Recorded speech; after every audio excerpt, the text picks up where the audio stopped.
I'm sorry, are you addressing me? Because your authority is not recognized in Fort Kickass.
Hi, this is Harry from MikeFive. This is Brian from One Man Standing.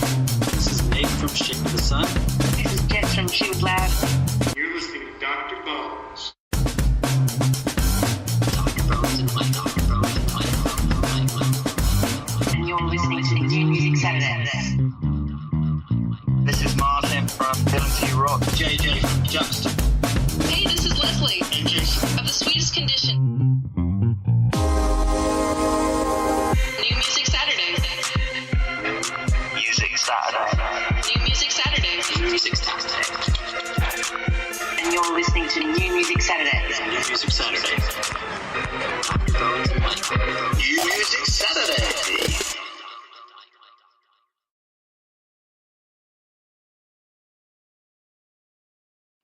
Right on, and welcome to Music Saturday NMS. We apologize for the delay. We had a little bit of a technical issue. Thank you, Skype.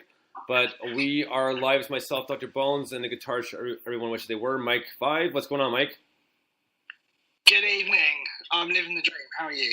Very well, thank you. And tonight we got a awesome. It's been waiting a while for this, and we finally got her on, and it has all happened literally last minute, but it worked out. So welcome, the lovely Verity White. Welcome to the show. Yay! Thank you so much for having me. Oh, it's our pleasure. Verity, you are so involved in the music community just in general with like Music Hour UK and just all the promoting you do, and it blows our mind how much time you seem to have with all you're doing. Yeah, I'm kind of constantly knackered, so I would imagine. It's just you just work. When you're an indie musician, you can't stop. Whenever you're self-employed at anything, you just can't stop. So you have to just keep on going. It doesn't really matter how tired you are, or if you're working, or if whatever. even with typos on Twitter, but we'll talk about that later. Yeah. So there's just so much stuff we want to talk to you about. First, we want to get to. I mean, you've released a bunch of singles, and "Own Me" being the most recent one. Now, the progression of the music has kind of changed slightly, and it's not in a bad way. Just stuff I've noticed, like just vocally and just a little bit more in tune, a little bit more together. Now, what has been the formula that has worked for you as far as songwriting? What do you do? Does it just kind of do you music first and then the songwriting, or just kind of pop in your head, or how does that work for you? So most of the stuff is music first, and then the lyrics and the melodies and the harmonies, and then after that all the incidentals go in to highlight all the various different parts of the song that you kind of want to just highlight. But as you guys know, I work with Alex, my husband, as my producer. Right. He's also ridiculously talented at playing every single instrument under the sun. So he's just one of those annoying people, Well, definitely a win-win there, eh? Yeah, right. I mean, that's why I married him. But That's a good but yeah, I know, right? Yeah. It's good at that. In fact, my dad said that at our wedding in his speech. He's like, it's not just gaining a son-in-law, it's gaining a really, really good sound engineer, and we all know how difficult that is. But yeah, so we work together. So he kind of gets a basic structure sorted out and sends that over to me. I then write the lyrics and all of the melody and everything.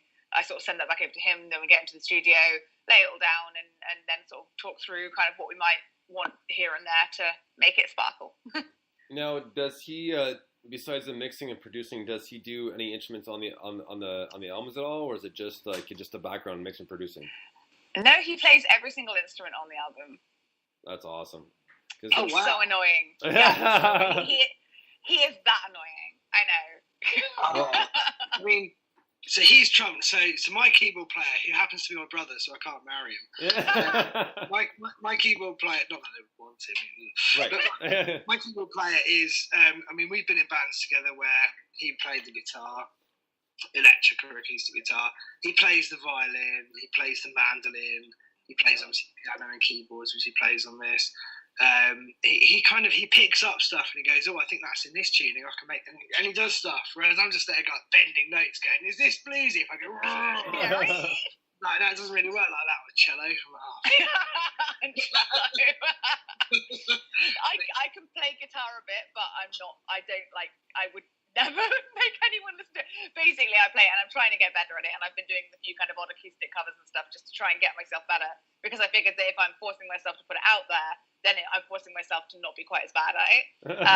But, you know, there's no way I'm ever going to be as good as him, so it's just pointless me even trying to record any of my own instrumentation. Well, you know, speaking of people like that, I told Mike about it. I have a friend, Joey, who I was born and raised in Montreal, so we went through elementary school and high school, so we know each other for years and years and years. And he's just one of those people too, who can pick up an instrument and just he nails it, and it's so frustrating. And just like, man, like, oh, like I know I play guitar, but it's frustrating, but also it kind of helps you learn too. But just so he just picks up, like, oh, this is easy. It's like, oh, you son of a bitch. I know, right? I know. It's like, oh, yeah. But the thing is with Al is he doesn't like playing. He likes playing original music. He doesn't like playing covers. So if you ever asked him to sort of pick up the guitar or whatever and play this, he probably wouldn't know how to play it straight away, because like, oh, you know, I don't really listen to that kind of music. You know, I don't really like it. So it's like,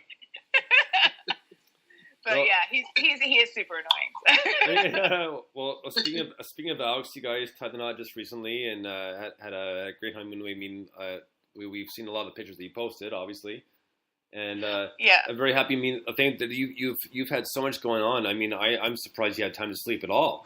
I mean, between prepping for the wedding, getting married, and all those promotions for your singles and all that stuff. I mean, yeah, it's literally awe-inspiring, because I mean, you're just go. It's like the Energizer Bunny, so to speak. Yeah, and I think that, to be perfectly honest, a lot of my friends and family get kind of worried about me, because often they'll get to the point where they're like, "Okay, Verity, take a break now. Take a break." I'm like, "Yeah, but I've got this stuff to do, and I've got to do a lyric video, or I've got, you know, because even if the music's all written, you've still got so much to do promotion-wise. So right. It's always so busy, and you can't take your foot off the gas. Like, I feel personally, like, if I take a day away from it, like, something bad will happen. I've got this anxiety, like, oh my god, everyone's going to forget about me. Everyone's going to forget about me, and then I'm going to be back at square one, and I'm going to have to start all over again. And so I think that's probably just my inner voice making things much, much worse for myself. But I've got that, you know, that natural anxiety drive to be able to get going on it all the time. You know, it's funny because you've been speaking so fast, but I understand it because I speak fast and mumble too, so I got every single word clearly. I will try to speak slower. No, Verity, it's totally fine. No, you've been completely clear. Anybody listening is used to Dr. Bones talking very, very fast. So yeah.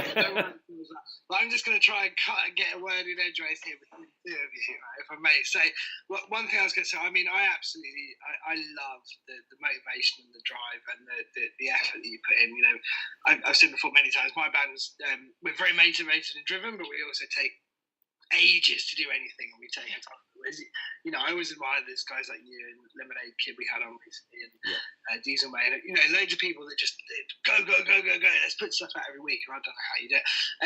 But also, I've noticed you do a lot of stuff. You did some things recently. Forgive me, I can't remember exactly what it was, but you do a lot of stuff for kind of mental health charities and things like that. Does that play in?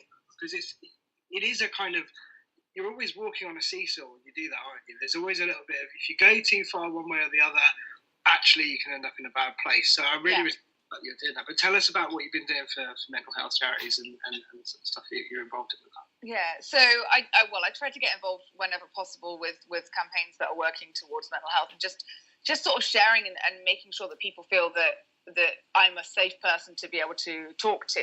I mean, I've had people send me messages from the back of nothing, just sort of saying, I've never really told anyone this, but I've been suffering with depression for X amount of years. And like, to me, that's incredible that they felt that they can talk to me about it, because I'm making them feel like they can be open. And it's so important for people to be able to talk about mental health. So I'm actually just about to do a Kickstarter for the new album. And one of the tiers on that is going to be a self-care tier. And a certain percentage, probably kind of 10% of all of those, is going to get donated to one of the mental health charities. So very good. Well, I mean, again, like, to echo what Bones said, the work you put in is incredible. But to I think to balance that out with some some charitable work as well, I think it's fantastic. It's yeah. I mean, you know what it's like. You don't earn a lot of money as a musician, but it is important to try and get something back. So it's grueling, isn't it? And you kind of you want to do as much as you can for as many people as you can. You've got to look after yourself as well. And it's hard work. We played a festival for Great Ormond Street once, and it was pissing with rain and no one turned up. We think, we've got to get the people that are here going, because they've got the money. It's a brilliant bloody place. Yeah. There's so many, I mean, that's a minor challenge perhaps, but you know what I mean? There's so many things. Yeah, there are. And there are so many charities out there and so many amazing organisations that you want to be able to help. I personally pick mental health because it's something that I suffer with, and I feel that people should have the right to be able to talk about it in a more open way. Because, I've been fired from jobs for having panic attacks before, and, that's not okay, and people shouldn't have to go through that. Yeah, really, yeah. That is, I mean, that breaks my heart. That's unbelievable. I was asked to leave. That is disgraceful. It was not my finest moment, to be honest, but these things happen, and it's crap, but that's awful. I mean, I know a lot of people that suffer regularly from mental health issues, but even I, who doesn't really, I don't. But I've had panic attacks and stuff like that. I mean, that's the kind of it's the most horrible feeling, and it's the most. I mean, even to describe it is kind of, it makes you tear up a little bit. It's just so ridiculous how out of control, I think. It's the control of someone like me that likes to control every single minute of my life. But it's out of control. To have a consequence like that is absolutely disgraceful. I mean, to someone to go, can you leave, please? It's just, it shows how far we have to come, I think, in terms of But it's good because it means we can write songs about it. So that's okay. Well, there is that. So, I mean, that was my other question, actually, before I passed back to Bonesy, was about lyrics and stuff. So, obviously, your lyrics, I was looking at your lyric video for Own Me, and I probably it hadn't occurred to me until I was kind of looking at that. Actually, there's a lot going on in there. So, how do you go about writing lyrics, and what do you have kind of certain themes you touch on? Because you don't just write like, hey, this is a love song. There's a lot going on.